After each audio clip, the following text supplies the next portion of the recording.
24-এর গণঅভ্যুত্থান হয়েছে, পরিস্থিতির মৌলিক কোনো রদবদল যেহেতু হয় নাই, আরেকটা গণঅভ্যুত্থান আসন্ন।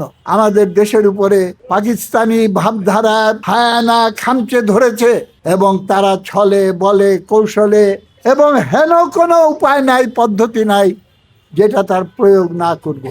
অস্ত্র জমা দিয়েছি, ট্রেনিং তো জমা দেই নাই। কোন সাহসে এই কথাটা বলি? একজন বললেন, আগে ভাবে আগে যখন তরুণ ছিলাম হার্ডিন ব্রিজের উপরে থেকেও লাফ দিয়ে ঝাঁপিয়ে পড়তে পারতাম, এখন বয়স বেড়েছে। এই আহমদ সেলিম বলতেছে অস্ত্র জমা দিয়েছি, ট্রেনিং জমা দেয়নি। এই বুড়া বয়সে ট্রেনিং দিয়ে কি করবেন? কিন্তু এটা প্রতীকী হিসেবে বলা হয়েছে। মুক্তিযোদ্ধারা বৃদ্ধ হয় নাই কেন? আমার পেছনে, একজনের পেছনে আরো নতুন 100 জন মুক্তিযোদ্ধা তরুণ জন্মগ্রহণ করেছে এবং সেই তরুণকে যদি মুক্তিযুদ্ধের অতীত ঐতিহ্যের সঙ্গে আমরা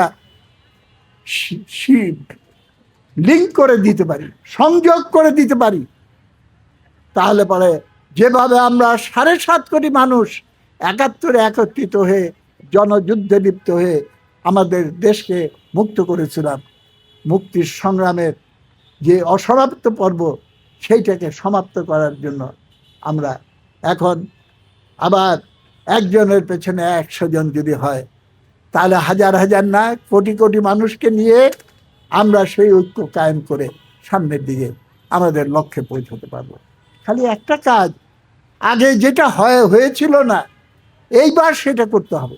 আমাদের দেশের উপরে পাকিস্তানি ভাবধারার হায়ানা খামচে ধরেছে বাংলাদেশকে এবং তারা ছলে বলে কৌশলে এবং হেন কোনো উপায় নাই, পদ্ধতি নাই যেটা তার প্রয়োগ না করবে এবং সেইভাবে তারা ইতিহাসকে উল্টা দিকে নিয়ে যাওয়ার জন্য আস্ফালন শুরু করেছে। 24-এর গণঅভ্যুত্থান হয়েছে, পরিস্থিতির মৌলিক কোনো রদবদল যেহেতু হয় নাই, আগামী দিনে এই পরিস্থিতি চলতে থাকলে আরেকটা গণঅভ্যুত্থান আসন্ন।